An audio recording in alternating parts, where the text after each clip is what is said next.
Welcome to the Independent School Podcast. This is the place for senior school leaders to discover innovative ideas and actionable tips that are going to help to strengthen their school's income streams and secure its future. My name's Juliette Corbett, and I'm a consultant, speaker and facilitator specialising in independent schools. So thanks for joining me today, and let's get started on this week's episode.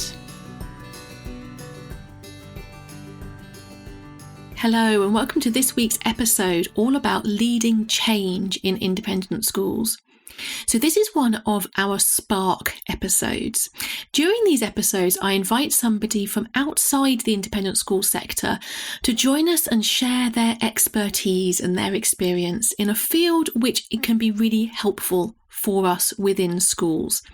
And this time we're talking all about organisational change and how to lead and sustain successful organisational change within our schools. So I first got fascinated by this subject when I did my MBA. So I am thrilled to be joined today by Professor Julie Hodges from Durham University Business School. She's the one who introduced me to this subject. Now, Julie is a leading expert worldwide on change in organisations, and particularly in the role and the impact that people play during transformations. So before joining Durham Business School, she worked as a business consultant for over 20 years. Julie's the author of numerous books about organisational change, and she's also published in a variety of international academic journals. I found a number of her books really helpful, and in particular, Sustaining Change in Organisations. I'm going to put a link to that and to her other books in the episode notes so you can check those out. Professor Hodges is the Principal Fellow of the Higher Education Academy. She's an Academic Fellow of the International Council of Management Consulting Institutes and a Senior Fellow of the Foundation for Management Education. She's also a member of the editorial board of the Management Consulting Journal. So we really are in very safe hands today as we explore how school leaders can lead and sustain change programmes. So when we talk about organisational change within a school setting, we're including all sorts of different things. So on the academic side, it might be a transition from A-levels to international baccalaureate, or from being a single-sex school to becoming co-educational, or from changing the way in which you balance your numbers of day and boarding pupils. On the business model side of things, it can be to do with changing the ways that departments are structured in order to affect greater efficiency or cost savings. You could think about change in terms of embedding a culture of philanthropy within a school community. You could apply it to culture change in terms of the ethos and values of a school. There are all sorts of ways in which the conversation that I have with Professor Hodges is really relevant to independent schools. We cover all sorts of things in our conversation today, from the importance of involving people wherever possible in change, creating ownership for people in the change to which they are experiencing, seeing things from other people's perspectives and the fact that emotion can play a significant role in people's reaction to change in the workplace, the importance of defining why you want to change, readiness for change, how to overcome resistance, a whole host of topics which can really help you to frame the various different types of change that you're trying to lead and sustain within your schools using best practice from within the academic research. So I invite you to join Julie and I as we dive into leading and sustaining change in independent schools. So hello, Julie, and thanks for joining us on the Independent School Podcast. It's a pleasure to be here. So you and I first met at Durham University when I was doing my MBA, and you were teaching a fascinating class about change and sustaining change in organisations. And it suddenly unlocked so many things for me in understanding how things had gone right and how things had not gone quite so well in my previous roles. And I've certainly been using what we talked about during that course in almost all of my work since then. So I would be fascinated to hear about, just briefly, first of all, why you became fascinated in organisational change and what it was that piqued your interest back at the beginning. Sure. Yes. Yeah. So my fascination began many, many years ago when I did an MSc dissertation that looked at job satisfaction, and the out of the findings, there was some key points that came up about organizational change. So that took me in to do a PhD in the area of organizational change. So I looked at the impact of change on levels of stress among middle managers in the public information sector. So there was that partly that way, but also a number of the jobs that I've had over the years when I've worked in business have focused on organizational transformation. So from there, both in terms of my work experience and my research and academic experience, the two have come together. And in particular, the area that I'm most interested in is about people-centered change and about engaging people in change in organizations whenever it's feasible to do so. Yes, absolutely. Before we dive into that in a bit more detail, sometimes topics like change and culture and so on can feel a little bit hazy for some people. I wonder if you could give us a simple kind of layperson's definition of what we mean when we talk about organisational change. Yes. So change is about doing something different. It's about improving. It's about adjusting. But within that, there are different types of change. So there's the type of change that most of us are familiar with, which is about planned change. So that is when there's an opportunity to look at perhaps the impact of external factors on organizations that drive internal change, and looking at what needs to change in order to adapt, to adjust to these external factors.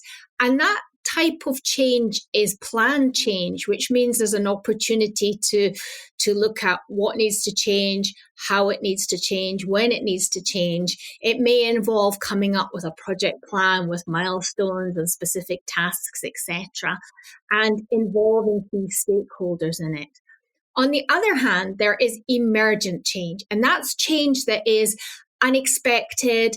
It is not something that can be planned for. So if you think of the experience that we have all gone through since the global pandemic hit us, initially there was emergent change. So overnight, many people had to move from working within an office environment to working remotely. Now, there wasn't time to plan that. There wasn't time to sit and discuss or make decisions. Very much, it was very reactive in order to the emergent elements that were happening and the impact of the coronavirus.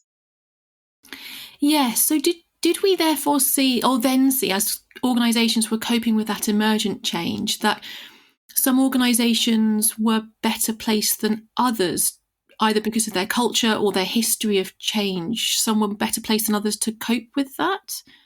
I mean, that's a good question.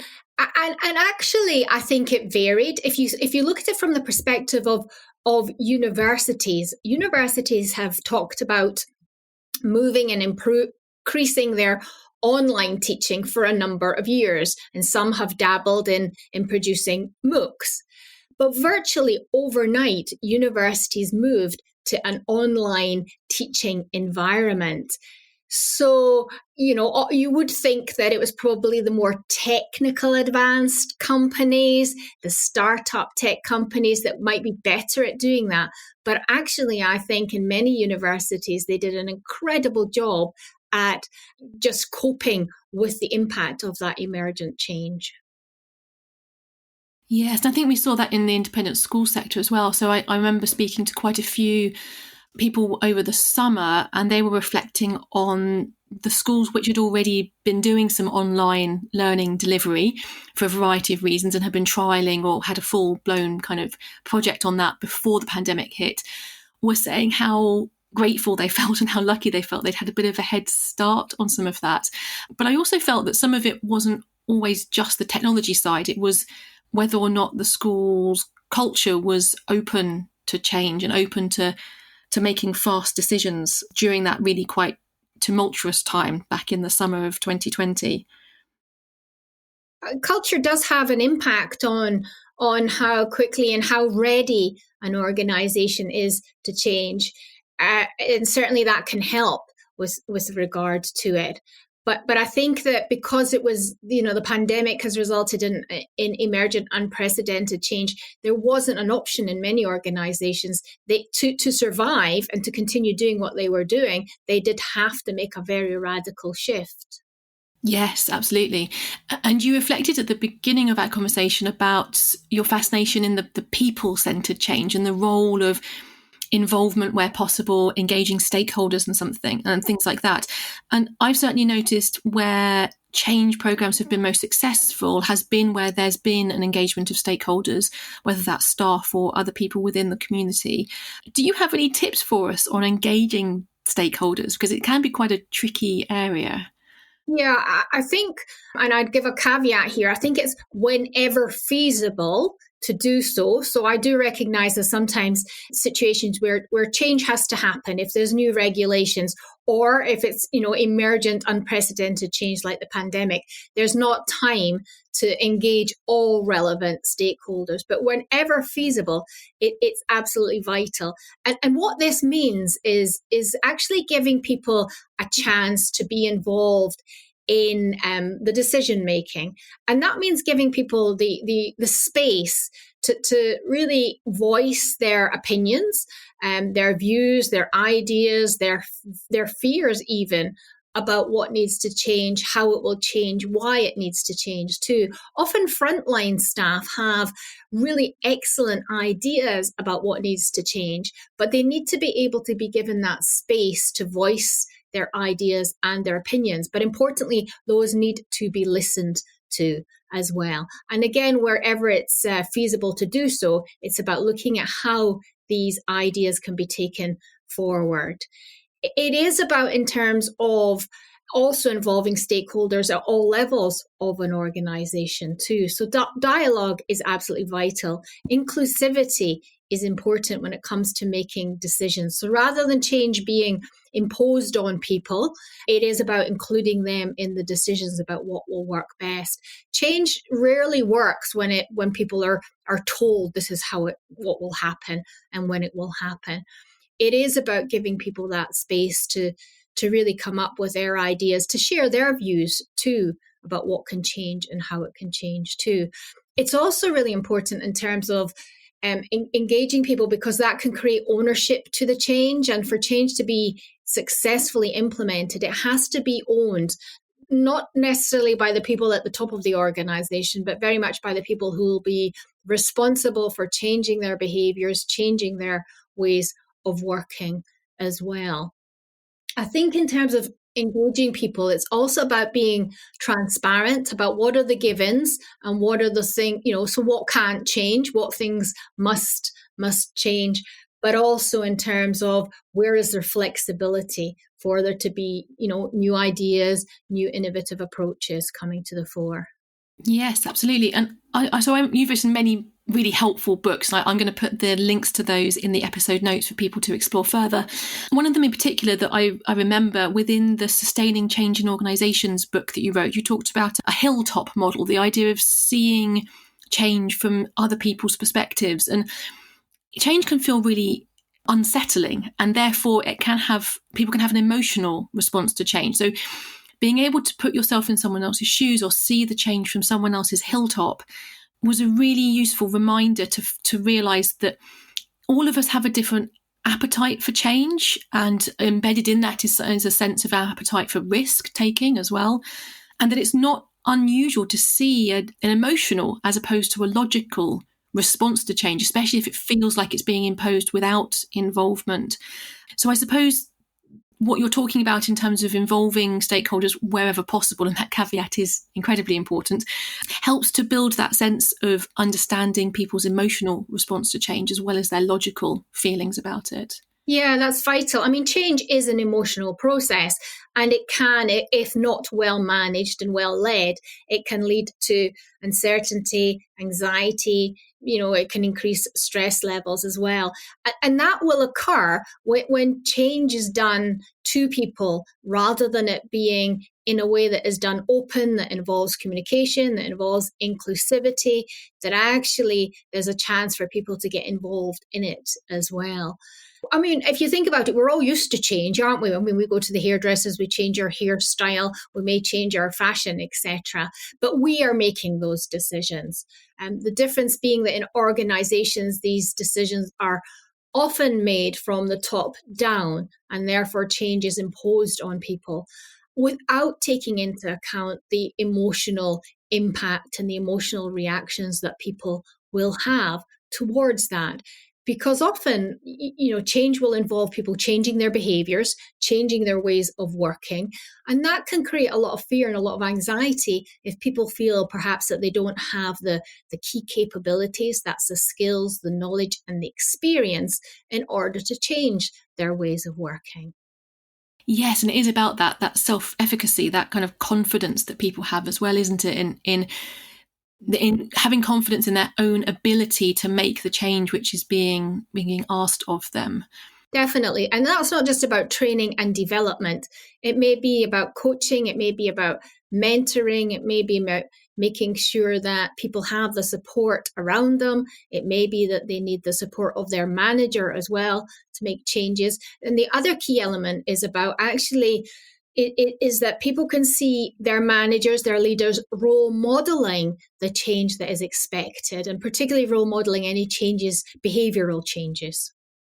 Yes, absolutely. And we know within culture change, certainly, that one of the best ways to do it is for leadership to start to genuinely and authentically role model the behaviours that they're looking to encourage, in order to demonstrate that it's not just being imposed from the top, but something that everybody's being invited to live in terms of the new behaviours that are trying to be developed. Yeah, and also I would say it's a really grand term that's often bandied about culture change. You can't change the culture of an entire organization, particularly when a lot of organizations want to do it overnight.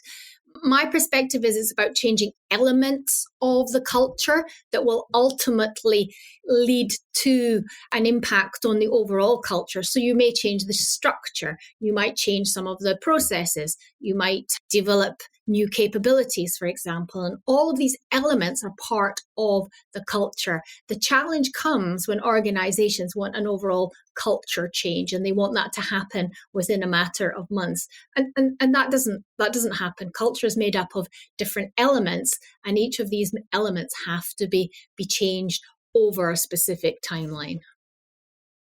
Yes, absolutely.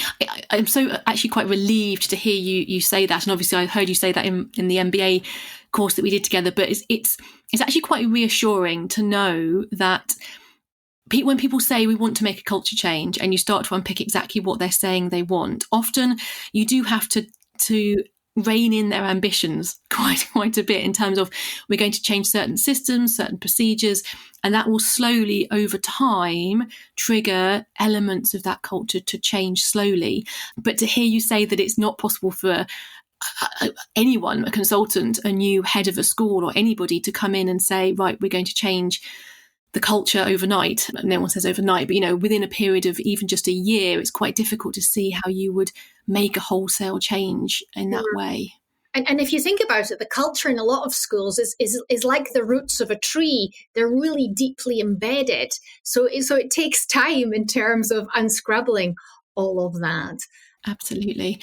Yes, absolutely. And especially for development officers, where they're dealing with an alumni community where their experience of the school actually stretches back 50, 60, 70 years. And so it's not just the sense that it's the culture change or the culture of the school as it is now, but you're also having to consider the culture as it has been over those previous decades and the previous generation as well.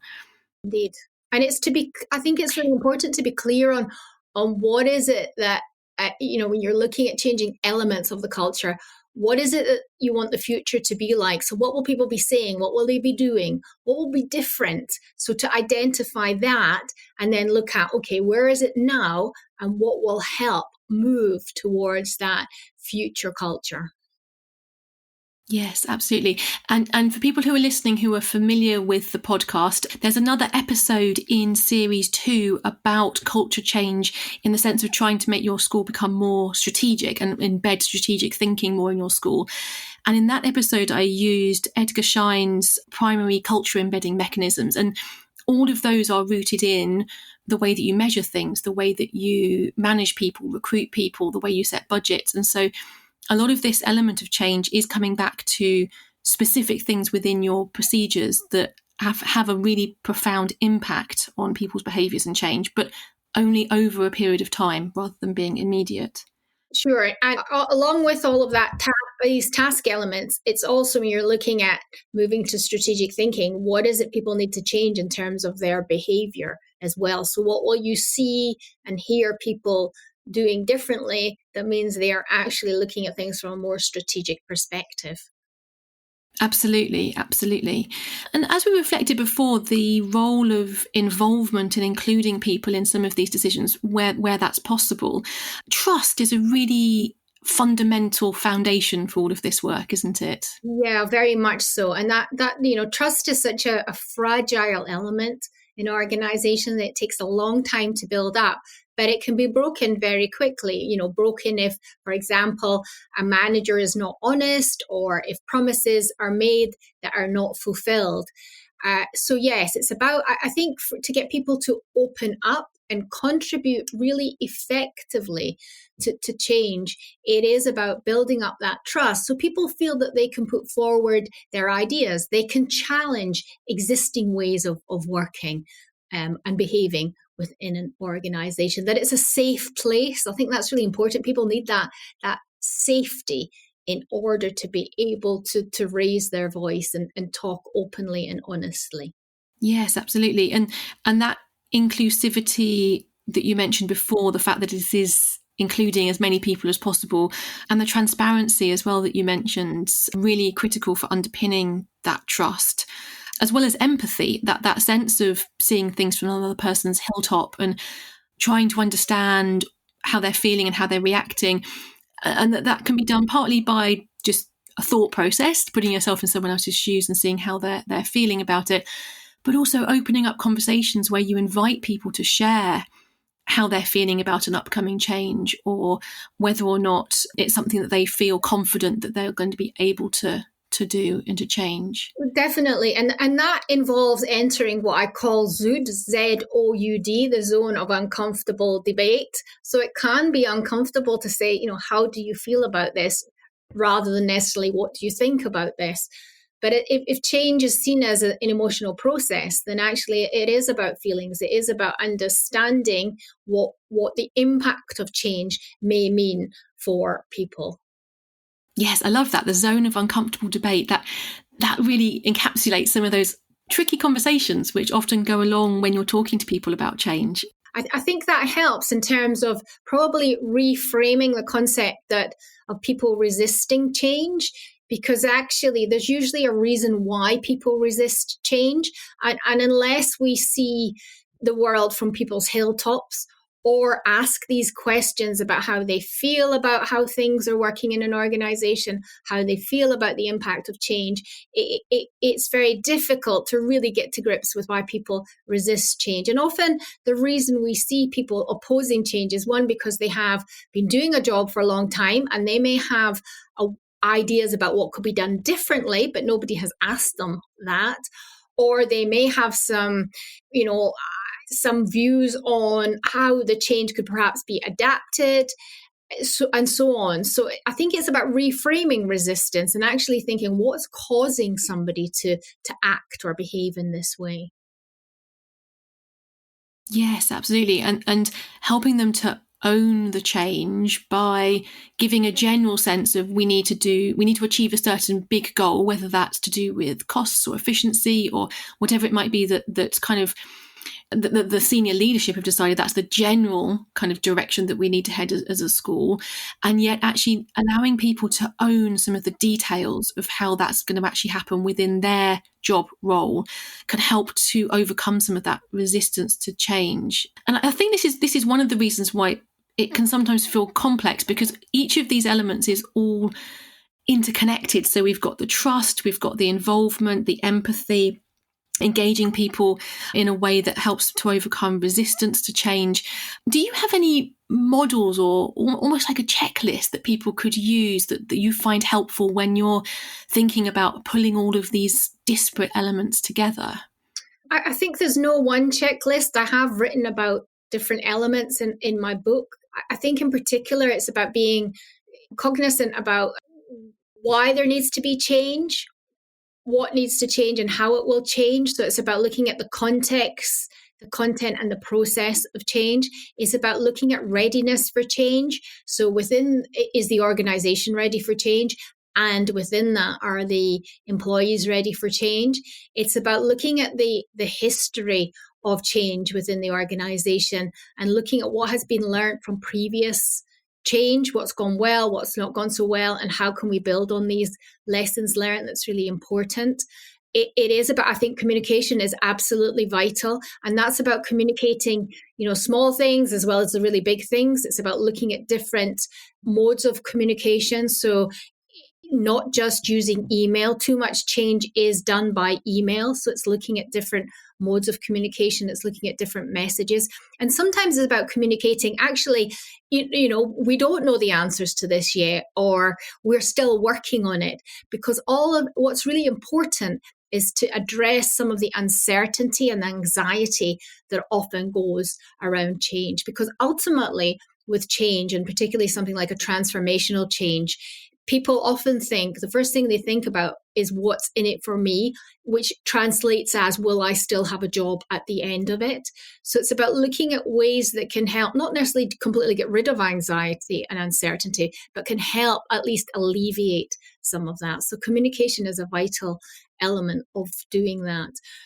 I think also there is a need to be able to monitor and evaluate change too. And that means being able to identify clearly what are the benefits of the change. So what will increase, what will decrease, what will improve as a result of the change too. And to show that as a change progresses, what are some of the achievements that have been made? So what are some of the quick wins that are happening with the change itself that are really vital? And the other element is to make sure that managers have the capabilities to manage change effectively, because often they are the ones that have to implement the change and have to manage the people that are, implementing that change as well. And I would say that particularly at middle management level, that's a whole level that's often, expected to do so much with change, and yet don't often have the capabilities that are required. So it's about being able to build the capabilities for change. And also it's about making sure that there is the capacity for change, because, we've all suffered from change fatigue. So it's about ensuring that people have the capacity for change and they're not suffering from change fatigue. Yes, absolutely. And with that fantastic kind of list of things to be thinking about, one of the things that is an obstacle, I think, to really well-managed change within independent schools that I see so frequently is the lack of time, which actually, whether it be the head or a senior leader who's spearheading a particular project and which involves significant amounts of change, quite often they are doing it alongside 101 other things. And so taking the time to reflect and the time to really think out along these elements, all the way from why are we making the change, what's the driving force, all the way through the readiness for change, the history of change, how we're going to communicate it in a two-way, so it's a kind of has a feedback mechanism to that communication, and then, as you say, the continual evaluation of that to see how things are going and to course correct as appropriate. One of the things that's a real challenge is, as well as the management having the time to implement the change well, it is actually having someone who can plan this out and really look at it with a lot of detail and think about what is the step-by-step mechanisms that we're going to use in order to bring people with us through this process of change, whatever that might be, the particular project you're working on. And I think that's where sometimes schools go into these things not realizing how much time and energy as well it will take in terms of communicating really authentically with people.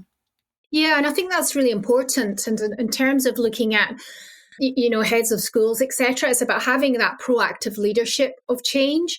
And that means having a sense of purpose. So having the clarity and a clear rationale for the change, and making sure that that is communicated in a language that people throughout the school will understand too.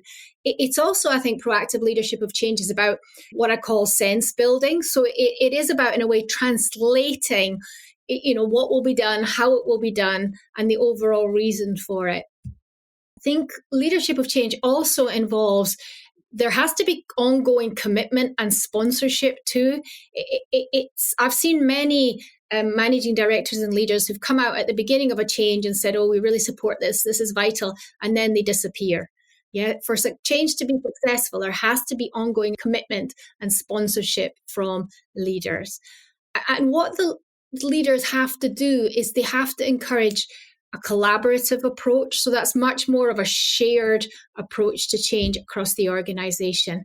And as you rightly say, change involves energy and enthusiasm. So it's about building up resilience. And resilience is all about having the ability to bounce back when things go wrong. Change doesn't always go the way we want it. Inevitably, there's always more than one change happening in an organization at a time. Often there's several happening, and they're at different stages too. So it is about having that resilience. It's absolutely vital. It's a key element ensuring that change is successful. Yes, that resilience to bounce back, and also to reflect on what needs to change in terms of the course correction for that particular project. I know we were talking earlier on in this series about innovation, and it's a very similar sense of continual reflection on what's working, what needs to be slightly shifted and changed in order to keep that energy, that momentum going in a really positive way, but to recognize that not everything is going to go perfectly, brilliantly, wonderfully well at the first time you try it. That inevitably, when you're trying to innovate or you're trying to create change, some things are going to go wrong. And hopefully you'll spot that early and you'll be able to take action to prevent it from getting worse. But having that resilience and the understanding that it's almost inevitable that will happen at some point, and then to bounce back and reflect and understand how you need to kind of shift your approach going forwards is the key to success, I think. Definitely. And I think learning from failure is really important as well. When things don't go well, it is about learning from failure and doing an analysis of what went well, what needs to be done differently next time. That's really important.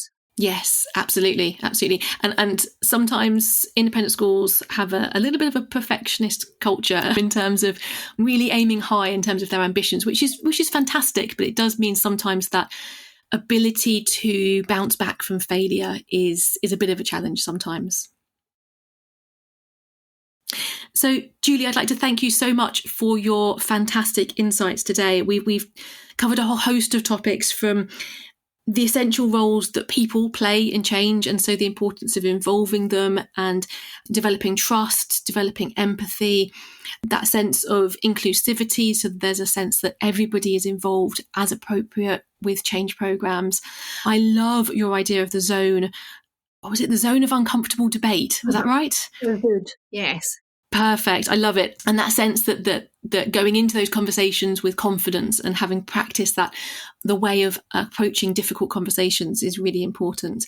And reframing resistance to change, I think, is also really important, especially for schools, where we do often have staff who have been in their jobs for a very long time. And sometimes that resistance to change is just sort of brushed under the carpet as, we always see that resistance, doesn't matter, let's just push on ahead anyway. In actual fact, taking the time to understand the root of that resistance and reframing it in a more positive way can be really transformational in terms of the way that a school can move ahead with certain change programs. So thank you so much, Julie, for joining us. Julie's written so many fantastic books on this subject. I'm going to put some links to them within the episode notes. So if you're able to have a quick look, that's at www.consultjuliet.co.uk/026. So this is episode 26. Thank you so much, Julie, for your time today and for joining us on the Independent School Podcast. You're welcome. It's been a pleasure talking with you. So that's it for today, and thanks for listening to the Independent School Podcast.